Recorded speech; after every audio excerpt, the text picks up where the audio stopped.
Good morning everybody. इसलिए इससे पहले के चैप्टर में जो हमने देखा था वो ट्रांसपोर्टेशन सिस्टम के बारे में देखा था। ट्रांसपोर्टेशन सिस्टम में हमने तीन बातें देखी थी कि जो ट्रांसपोर्टेशन सिस्टम है वो तीन चीज़ों से मिलकर बना हुआ है। पहला था ब्लड, दूसरा ब्लड वेसल्स और तीसरा हार्ट। ब्लड और ब्लड वेसल्स की चर्चा हम इससे पहले वाले वीडियो में कर चुके हैं। आज का हमारा जो चर्चा का विषय है वो है ह्यूमन हार्ट। हम सभी जानते हैं कि हृदय कहाँ उपस्थित होता है? वक्ष चेस्ट कैविटी में। इसका मेन हमने देखा हृदय क्या है, एक पंपिंग ऑर्गन है। पंपिंग ऑर्गन मतलब ये एक पंप की भांति कार्य करता है। जिस प्रकार आपकी पानी की मोटर जो है वो पानी को पीछे से पुल करके आगे की तरफ पुश कर देती है, मतलब वो पानी को खींचकर वो आगे बढ़ाने का मतलब कार्य करती है। उसी प्रकार हमारा हृदय भी क्या करता है, ब्लड को रिसीव करता है और उसको आगे की तरफ पुश कर देता है पूरे शरीर में। हृदय जो है एक मस्कुलर ऑर्गन है, एक पेशीय का बना हुआ अंग है जिसका आकार हमारी मुट्ठी का है। जितनी बड़ी आपकी मुट्ठी कस के बांध दीजिए, मतलब the size of the heart is of your fist size. उसको आप बीच में रखिए और थोड़ा सा लेफ्ट की तरफ ले जाइए, मतलब जो आपका हार्ट का पोजीशन है वो क्या है, स्लाइटली टुवर्ड द लेफ्ट। कहते हैं ना हृदय लेफ्ट की तरफ जरूर है लेकिन हमेशा राइट बोलता है। It is located in the left but it always says right. तो heart is located slightly on the left hand side and it is the size of the fist. दूसरा हमने देखा कि लोकेटेड क्या है, इनसाइड द थोरैक्स। आइए हम एक डायग्राम द्वारा स्ट्रक्चर उसका पढ़े, स्ट्रक्चर ऑफ द हार्ट। हमने देखा ड्रॉ करना बड़ा ही आसान है। एक सिंपल तरीके से हम हार्ट के स्ट्रक्चर को बना सकते हैं। देखिए हमने हार्ट का स्ट्रक्चर बनाया। जो हार्ट है इट इज बेसिकली क्या है, 4 चेम्बर्ड, मतलब हमारा जो मानव हृदय है वो 4 कोशिकीय हृदय है। 4 कोशों से बना हुआ हृदय हमारा है। ऊपर के जो 2 कोश हैं, जो अपर जो कोश है उनको हम आलिंद का नाम देते हैं, एट्रिया, एट्रियम्स। अगर हम इस तरह से खड़े होते तो हमारा ये वाला हिस्सा क्या होगा, राइट। तो ये वाला हिस्सा जो है राइट एट्रियम, उधर क्या हो जाएगा, लेफ्ट एट्रियम। मतलब ये दायां आलिंद और इधर का बायां आलिंद। हृदय के ऊपर के हिस्सों को 2 हमने क्या कह दिया, आलिंद। नीचे के जो हिस्से हैं उनको हम वेंट्रिकल्स का नाम देते हैं। वेंट्रिकल्स मतलब ये हो जाएगा राइट वेंट्रिकल, ये हो जाएगा लेफ्ट वेंट्रिकल। दायां निलय, हिंदी में क्या कह दिया इसको, निलय, दायां निलय और बायां निलय। तो मतलब मनुष्य में 4 कोश हो गए, ऊपर के 2 आलिंद और नीचे के 2 निलय। 4 चेम्बर्ड हार्ट हो गया ह्यूमन का। ओके, अब हमने देखा कि जो ये है एक मस्कुलर सरफेस से घिरा हुआ है, मस्कुलर लाइनिंग है। अब इसका भी एक क्लियर नाम आता है, पेरिकार्डियम। इंग्लिश में इसको हम क्या कहते हैं, पेरिकार्डियम लेयर। मतलब जो चेंबर है चारों तरफ किससे घिरे हुए हैं, पेरिकार्डियम लेयर से। अब हमने देखा कि जो ऊपर के जो आलिंद है इनका मुख्यतर कार्य क्या है, ब्लड को रिसीव करना। मतलब आलिंद से क्या हो रहा है, ब्लड रिसीव हो रहा है। वेंट्रिकल्स क्या कर रहे हैं, ब्लड को आगे पुश कर रहे हैं, शरीर के अन्य भागों में बढ़ाने का कार्य वेंट्रिकल्स कर रहे हैं। इसलिए हमने देखा एट्रियम की जो भित्ति होती है वो पतली होती है, मतलब इनको तो रिसीव करना है। लेकिन जो वेंट्रिकल्स हैं, जो नीचे के जो आपके वेंट्रिकल्स हैं उनकी भित्ति क्या होती है, मोटी होती है, मसल होती है, मस्कुलर होती है, क्योंकि उनको अधिक ताकत से ब्लड को पूरे शरीर में फैलाने का कार्य करती है। मतलब atriums are thin walled where ventricles are thick and muscular they have to push the blood through longer distance throughout the body. अब हमने देखा कि एट्रियम, हमने कहा कि ब्लड को रिसीव कर रहे हैं.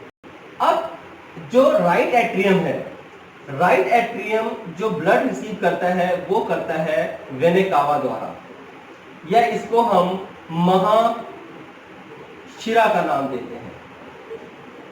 मतलब राइट एट्रियम ब्लड रिसीव कर रहा है. किस प्रकार का ब्लड है? डीऑक्सीजनेटेड, मतलब अशुद्ध रक्त.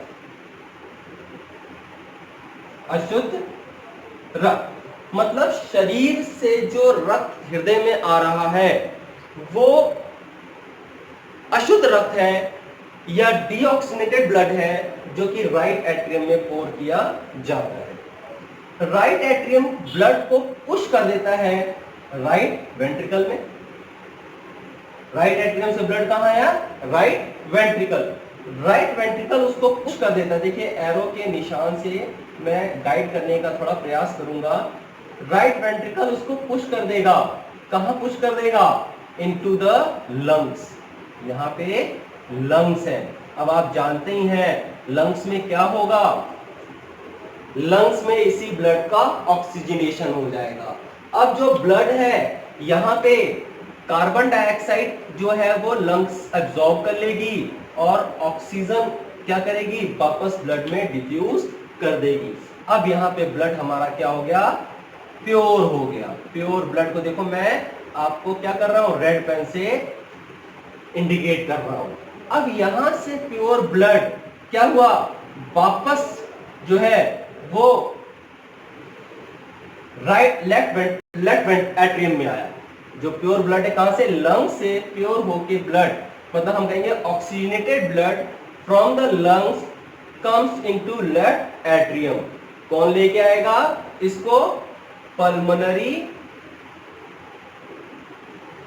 मैंने पहले ही बताया था वेन्स क्या कर रही हैं? वो हार्ट की तरफ ब्लड को ला रही हैं. तो ये क्या होगी? पल्मोनरी वेन या फुफ्फुसीय शिरा. फुफ्फुसीय शिरा जो है वो ब्लड को एट्रियम से लेके. अब लंग्स तक कौन लेके जा रहा है? लेफ्ट वेंट्रिकल से लंग्स तक कौन लेके जा रहा है? इसको हम देंगे पल्मोनरी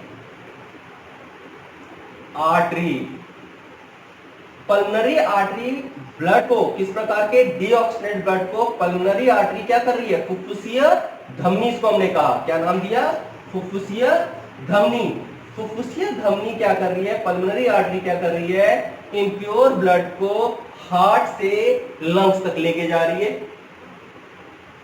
लंग्स में ब्लड क्या हुआ? प्यूरिफाई हो गया, प्योर हो गया.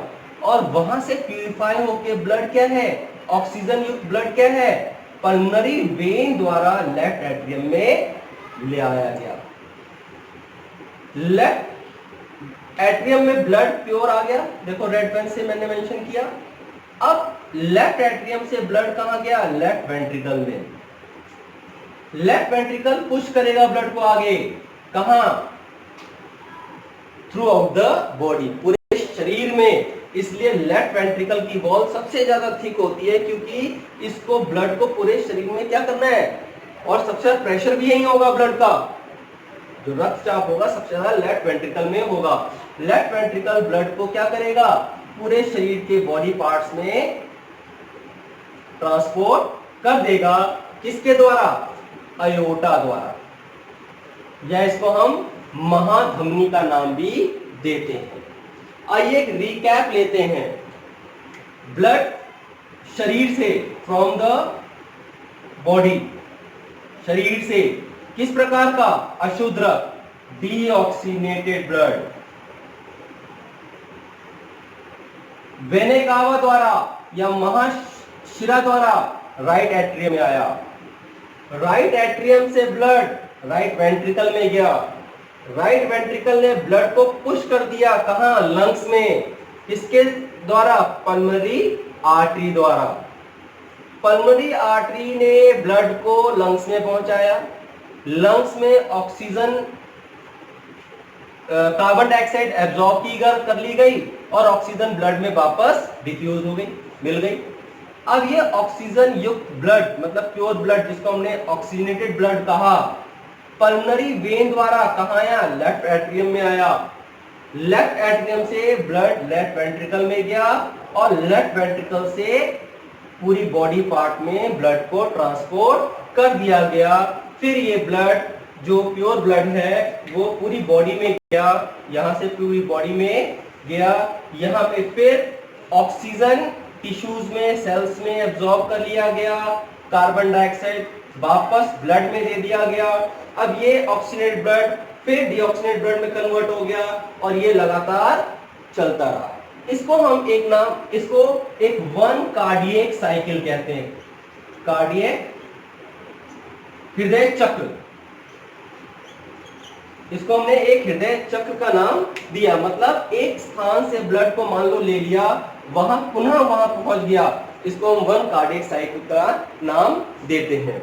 अब हम इस बात का ध्यान देख रहे हैं कि जो हमारा राइट पार्ट है, हृदय का जो राइट पार्ट है, उसमें किस प्रकार का ब्लड है, डीऑक्सीनेटेड ब्लड, और जो लेफ्ट पार्ट है उसमें हम देख रहे हैं हमारा क्या है, ऑक्सीनेटेड ब्लड।